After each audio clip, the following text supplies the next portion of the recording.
referencia social es la que nos hace no acceder a las cosas, ¿no? Muchas veces no las pedimos porque no las sabemos, igual que no queremos ser astronautas porque no hemos visto a nadie que, ¿no? Una mujer que sea astronauta, pues ahora ves algunas, pero igual de pequeña dices, pues mira, no había ningún referente que a mí me hiciera pensar que yo podía ser eso. Pues eso es súper importante. Entonces, en espacios culturales también es muy importante que hagamos ver a la gente que tiene capacidad para producir, para participar, por supuesto, ¿no? Y para estar, ¿no? Para llegar a ese sitio, a las salas, a los cursos de formación, a todo, ¿no? Que todo el espacio es, pues, que tiene que ser accesible para todas las personas. ¿Preguntas?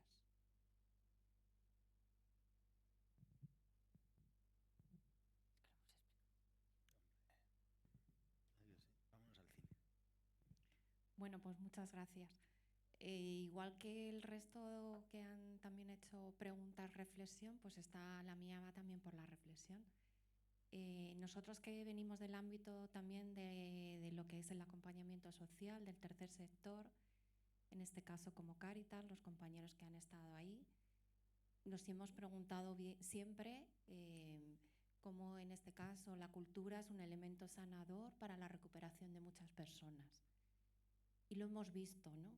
El beneficio que significa el que una persona empiece a normalizar el uso y el disfrute de servicios culturales como cualquier otra persona con recursos. Este sería uno de los retos para nosotros que trabajamos con personas en situación de pobreza, dificultad, exclusión, pero también creo que es un reto, y ha salido hoy aquí, cómo el mundo de la cultura se debe de beneficiar al integrar a personas con esta serie de dificultades. Es decir, a mí me llama mucho la atención en nuestro centro, como decía Alba, de adicciones, David también que ha estado aquí, muy generosamente también, que en nuestro centro de día hacemos esas salidas, son muy enriquecedoras para ellos, son muy sanadoras, pero oye, luego se van a casa y hay alguno que ni tiene hogar, o sea, duerme en calle. Quiero decir, la potencia que tiene estos espacios, que uno lo ve como un elemento tan sanador como tener un hogar. Fijaos a qué nivel nos ponemos, ¿no?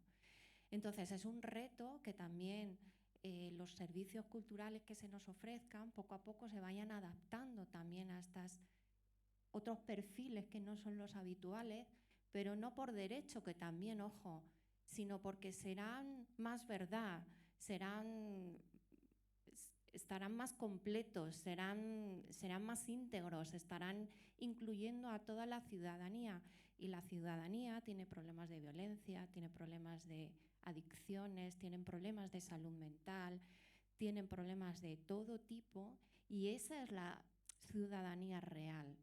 Quiero decir, cuando pensemos desde la cultura en los ciudadanos, en los beneficiarios, en los que van a ir, no es solamente un tema de acceso económico, que también, sino prejuicios, como decíamos, ¿no? Nos pasaba en otros espacios, no voy a decir culturales, que quedaría feo decirlo aquí, deportivos, que nos ponen muchas trabas y son espacios públicos. ¿A qué hora vais a ir? Pero estos no pueden venir a otra hora, pero entonces vosotros en esa... Quiero decir que en la medida en que sepamos incluir todos estos otros perfiles, estaremos haciendo una cultura más real, más rica, más de todos, sobre todo porque estamos hablando de un derecho. Pues que muchas gracias por vuestra generosidad y el trabajo.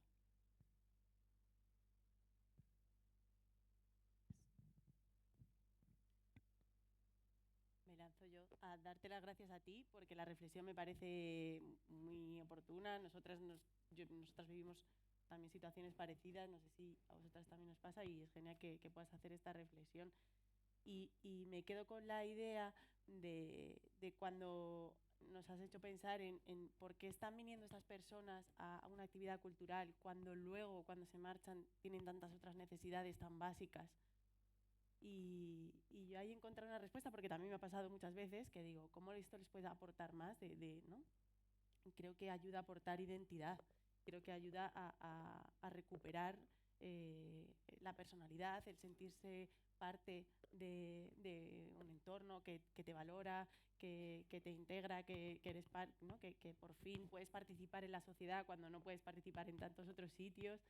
Entonces yo creo que por eso es tan sanador y tan enriquecedor para las personas, porque justo la dignidad, eso es.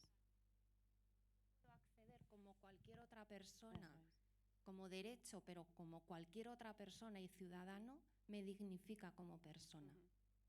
Y por eso, quizá, es más importante a veces que dar el plato de comida, lógicamente. O sea, yo voy al teatro o voy a ver el Reina Sofía como cualquier otra persona que está aquí. Me lo merezco. Eso es otro nivel, a nivel de acción social, intervención. Sí.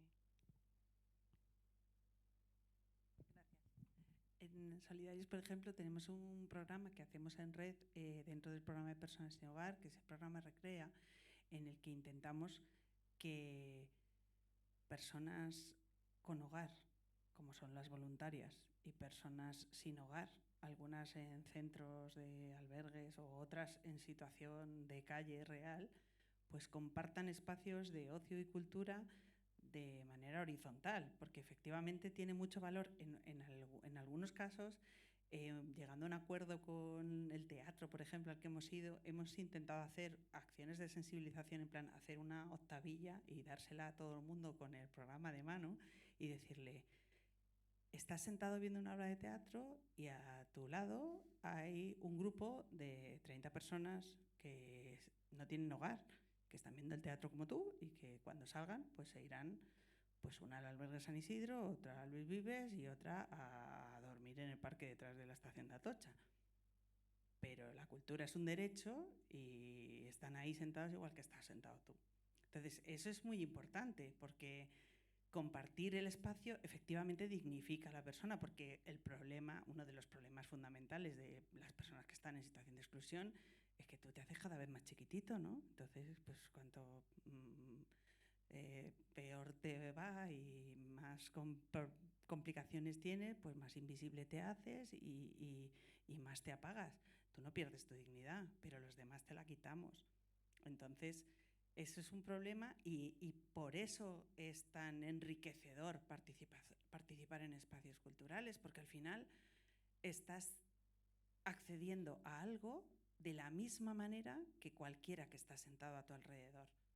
Le pase lo que le pase. O sea, aquí vamos a salir y somos todos diferentes, pero estamos igual escuchando lo mismo y a cada uno nos va a interpelar de una manera y nos va a hacer crecer de una manera, nos va a hacernos preguntas distintas y eso es lo que nos hace ser personas, ¿no? Que tengamos esas inquietudes. Cuando tú no tienes inquietudes, pues mal asunto. Entonces ese es el problema, que cuando estás en una situación de exclusión, al final se te apagan todas esas inquietudes porque tienes tantas necesidades, es tan urgente todo lo que tienes que cubrir que no tienes tiempo de ponerte a pensar nada más, porque tienes que saber dónde vas a dormir esta noche, o porque tienes que saber cuándo voy a... no sé, tienes muchas cosas que solventar. Y entonces eso es lo que te hace luego no poder disfrutar del espacio que disfrutamos todos, de nuestro tiempo no de ocio, sino de tranquilidad, de pensar, de crecer, de soñar, que es lo que al final nos hace pues ser personas.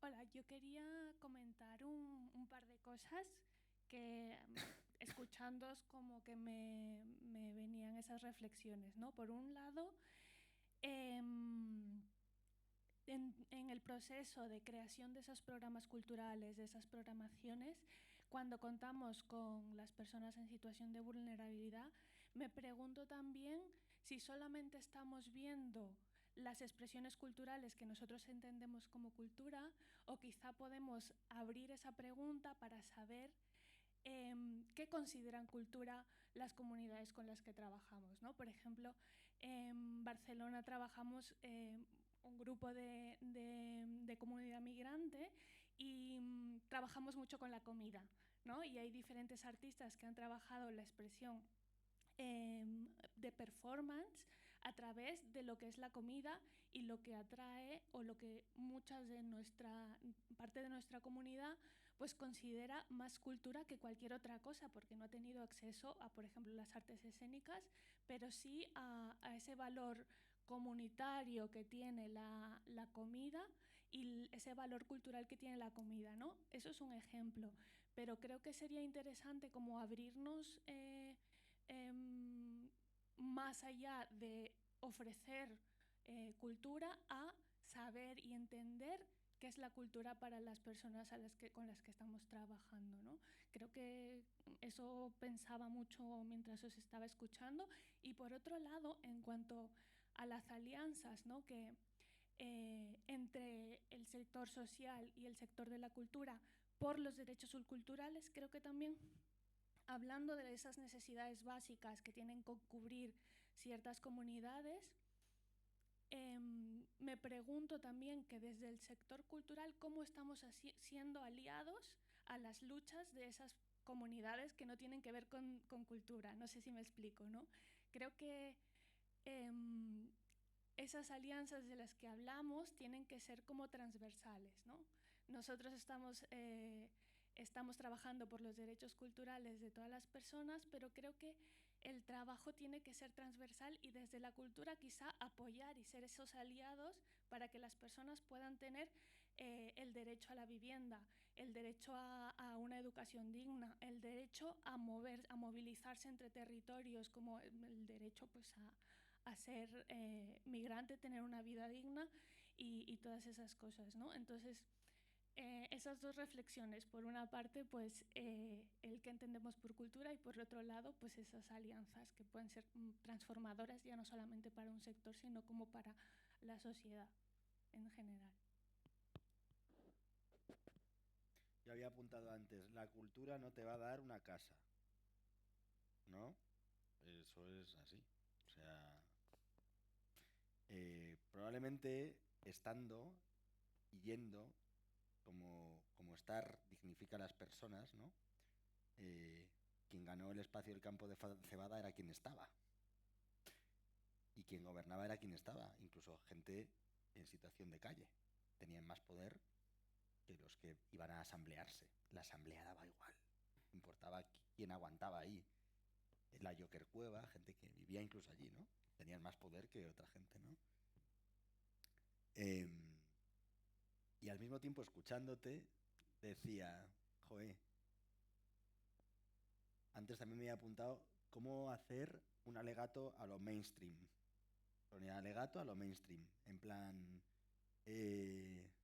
nosotros aquí produciendo cultura, considerando todos los territorios y agentes que queremos compartir, con los migrantes, con los espacios comunitarios de comida, con los aliades, y digo, joder, el alegato a lo mainstream, ¿no? A internet, a TikTok, o sea, mi hermana tiene la oportunidad, o sea, a mi hermana se le ofrece todo lo que nosotros también trabajamos de la cultura, pero mi hermana ha hecho un alegato a lo mainstream y se pasa el día en Netflix, consumiendo Netflix o jugando a videojuegos.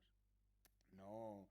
Entonces, nosotros damos la oportunidad, pero hay otra gente que tiene la oportunidad que dice, ya está, hasta aquí, esto me sirve, ¿no? No tengo que ir a tus fiestas comunitarias, no tengo que ir a conocer a unos canteros, no tengo que ir a ver una pieza en lavapiés, no tengo... con los derechos culturales también nos focalizamos mucho a nuestros distintos quehaceres que nos encantan, ¿no? Nuestros teatros, teatras, vamos a escribir talleres de dramaturgia todos conjuntos. Pero es que el mundo es más complejo y hay un mundo cultural mainstream increíble con millones paralelo que está haciendo que funcione en general el mundo. Que en HBO hagan una serie sobre el Raval, pues pueden parecernos algunas más importantes o menos, pero pasa. Y interpela a otra gente también. Y no sé, qué sé. Ya está. Qué bonito todo lo que decís, ¿eh?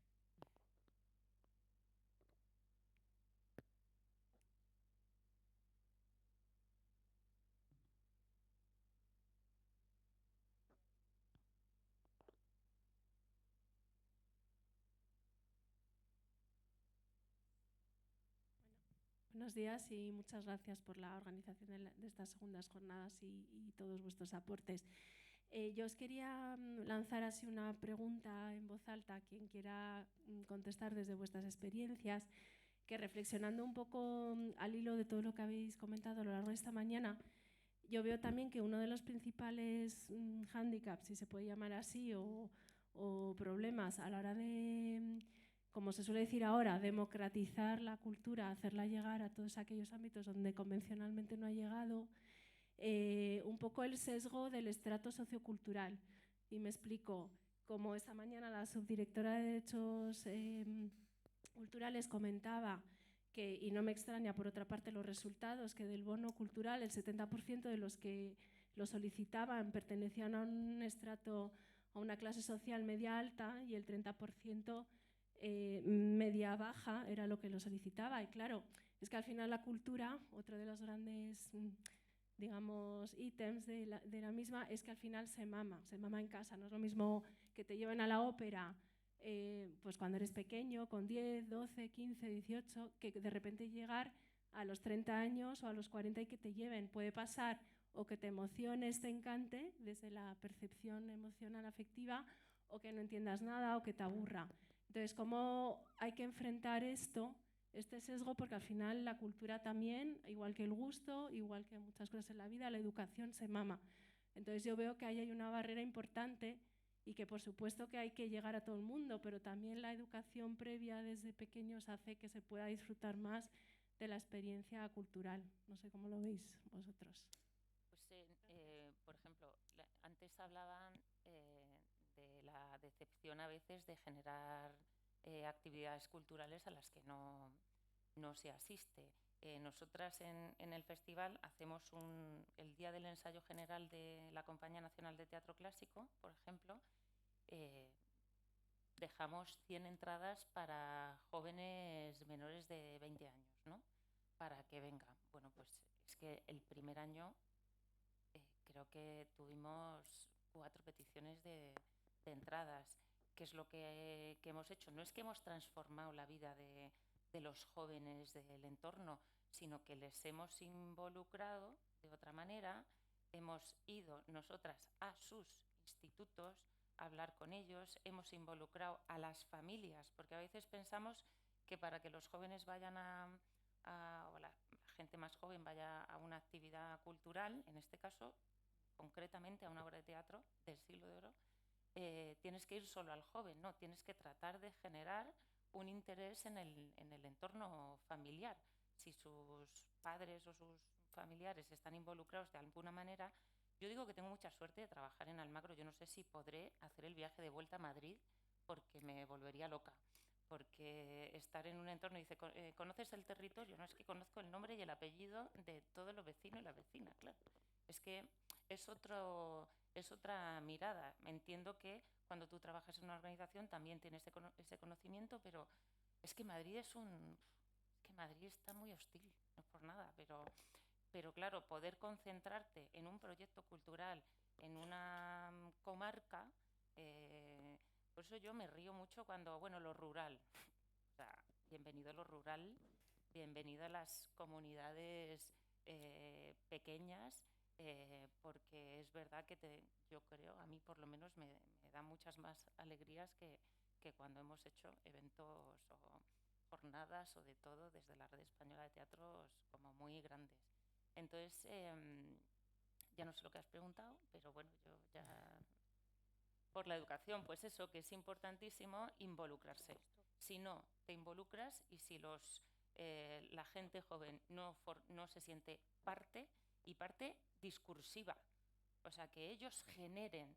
Nosotras este año, todo el plan de mediación cultural educativo que estamos haciendo, no es solo trabajar con ellos en los institutos, es que vamos a hacer una exposición que se llama Hacer realidad lo fingido y verdadero lo aparente, en esta idea de sacar a las mujeres como referentes. Entonces no se queda en el ámbito del instituto, sino que va a tener una visibilidad en una de las exposiciones que hace el festival, con su inauguración y con todo. O sea, van a venir alumnos en autobuses con sus padres desde madrigueras, Iniesta, el otro instituto de Almagro, con una, ¿sabes?, con un orgullo de que van a inaugurar una exposición que ellos mismos hemos recortado unas figuras a tamaño real que están tuneando, conociendo a todas esas mujeres de esos siglos que han pasado completamente desapercibidas. Y lo van a inaugurar y van a ser ellos los que cogen el micrófono para explicar en el marco del Gran Festival de Almagro una exposición creada por ellos. O sea, eso va a suponer, estoy convencida, un antes y un después en algunas de las personas. Porque decíamos, ¿cómo podemos hacer que los derechos culturales lleguen a todos? Yo no me puedo hacer cargo de eso.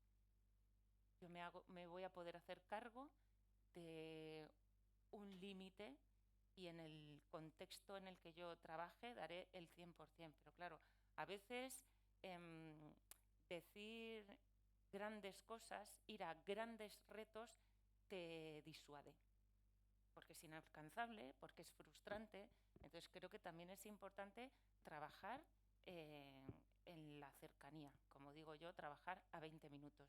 Yo trabajo desde el Centro Neurálgico Almagro a todo lo que llegue a 20 minutos, haré lo imposible. Pero bueno, que también a veces hablamos con grandes frases que lo único que nos hacen es frustrarnos. Y yo aquí también me ha venido a la mente cuando has hablado de educación y del bono cultural. Creo que el bono cultural da acceso a una cultura muy concreta, pero como decía la compañera, si abrimos el abanico del concepto de cultura, quizás otras familias con otra educación que podemos entender que no están accediendo al bono social, pero sean las que más participan en la cultura comunitaria, como nos decía, no me acuerdo cómo se llama, perdón, el compañero de este espacio, que hicieron un teatro de títeres. Quizás esas personas que se están acercando aquí no sean las que consumen el bono cultural, o las que participan en las actividades de las fiestas de Vallecas, que se llenan siempre, no sean las mismas que consumen, ¿no? Estos servicios de cultura, pero están ejerciendo, están disfrutando de cultura, están participando, y ahí el abanico entiendo yo que es más amplio. Bueno, yo quería decir también con el tema que antes en la mesa primera ha dicho Irene, Inés, que tengo un lío ya. Inés, perdón. Con el tema de la educación, o sea, la educación es algo que es básico, y que el tema de la cultura, efectivamente, el entorno familiar, el entorno escolar, el entorno... O sea, eso es una cosa que hay que trabajarlo mucho, ¿no? Que queda mucho por hacer. Pero luego también sí que creo que estamos en un momento, volviendo otra vez a la primera mesa, con el tema de trabajar en red, y cada uno desde la escala que está. O sea, tenemos distintas escalas. Hay escalas que son los conceptos pequeñitos de barrio, los conceptos pequeños de trabajar con un ámbito rural, conceptos más grandes. Creo que tenemos que trabajar a todas las escalas. Es que estamos en un momento, de verdad, que creo que es que nos la estamos jugando, que los derechos culturales queda mucho para hacer, pero es que podemos retroceder absolutamente, igual que en todo lo demás. Entonces yo creo que sí que estamos en un momento de poner toda la carne en el asador, pero a lo bestia.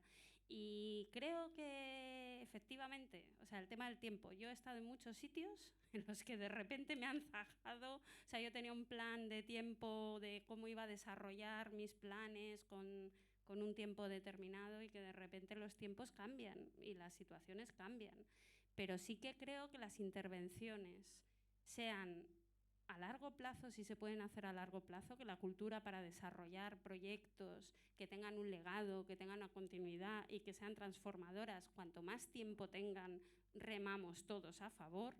Pero muchas veces eso sabemos que hay gente que no les interesa, y que precisamente que van cortando y van haciendo los coitus interruptus para que no se puedan desarrollar ciertas estrategias. Entonces, como ya nos las vamos sabiendo, vamos a actuar de otra forma, vamos a ser un poquito más tolerantes también en ese sentido, de decir, bueno, pues si es una acción de barrio de un día y vienen 3 personas, que de repente a esas 3 personas les estamos en una situación concreta haciendo que modifiquen bien sea su momento vital, bien sea abrirles una pregunta, bien sea que un chaval de 15 años de repente se empieza a plantear, joder, a mí me sirve, a mí ya me sirve. O sea, yo reconozco que ya mis expectativas son muy bajitas, pero creo que estamos en un momento que os espabilamos o nos van a comer por los pies.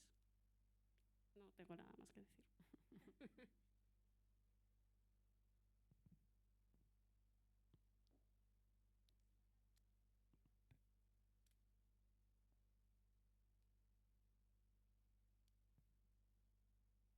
Ahora, una mini reflexión a raíz de lo que comentaba también Jacobo, porque es verdad que, bueno, me llamo Clara y trabajo en el Ministerio de Cultura.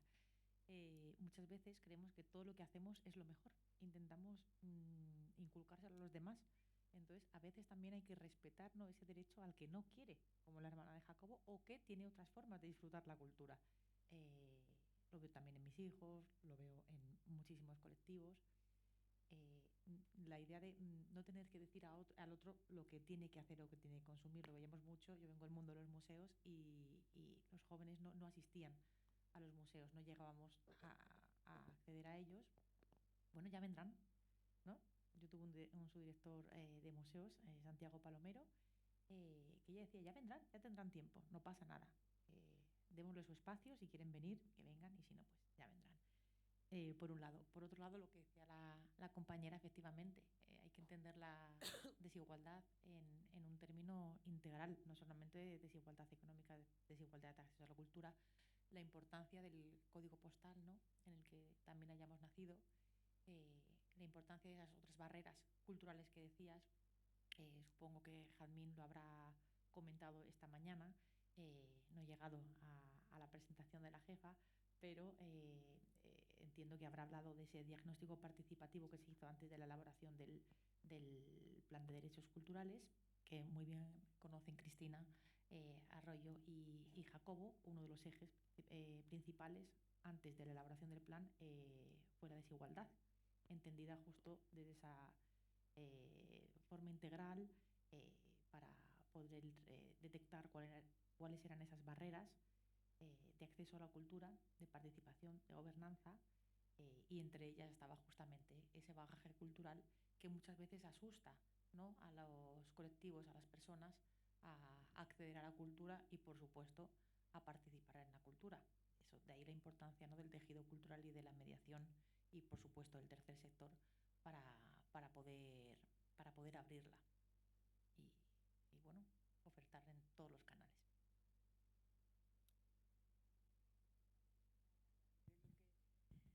Lo que comentas, que estoy completamente de acuerdo. Yo creo que sí que hay que, en la medida de lo posible, seguir siendo ambiciosas todo lo que podamos, que total, si luego no, pues ya está. También estamos acostumbradas a frustrarnos, pero hay que ser ambiciosas. Y cuando estábamos ahora hablando, yo estaba pensando, ¿cuántas familias pudimos acceder a la universidad porque se fue ambicioso en este país? Y de ahí luego acceder a otras cuestiones. Pues ¿por qué no en esto, no? O sea, desde luego, si no se generan junto con lo pequeño, lo cotidiano, lo cercano, yo creo que no es incompatible, que eso tiene que continuar. Tenemos que ser capaces de pedir otras políticas y otras políticas públicas donde el código postal no sea tan determinante. O si ya lo es, pues poder compensarlo. Y eso es una cuestión que, por mucho que hagamos en lo pequeño, o tenemos ese acompañamiento, o difícil. Sí, pero que aprovecho que has dicho y así pues...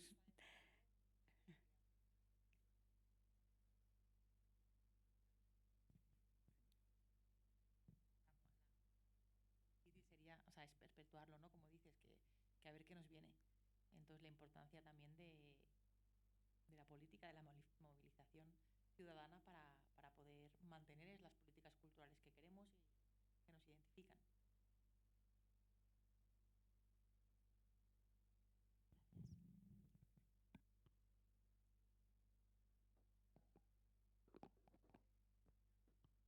Muchas gracias a todas por estar aquí, por participar y por generar este diálogo que yo creo que por lo menos nos tiene que dar ganas, ¿no? Pues ya que tenemos que poner el cuerpo y hay que pelearse con ganas, pues por lo menos tenerlas y saber que eso, que hay mucho trabajo en red y que hay muchas posibilidades y si vamos uniendo fuerzas poquito a poquito. Cristina, ibas a cerrar, ¿verdad?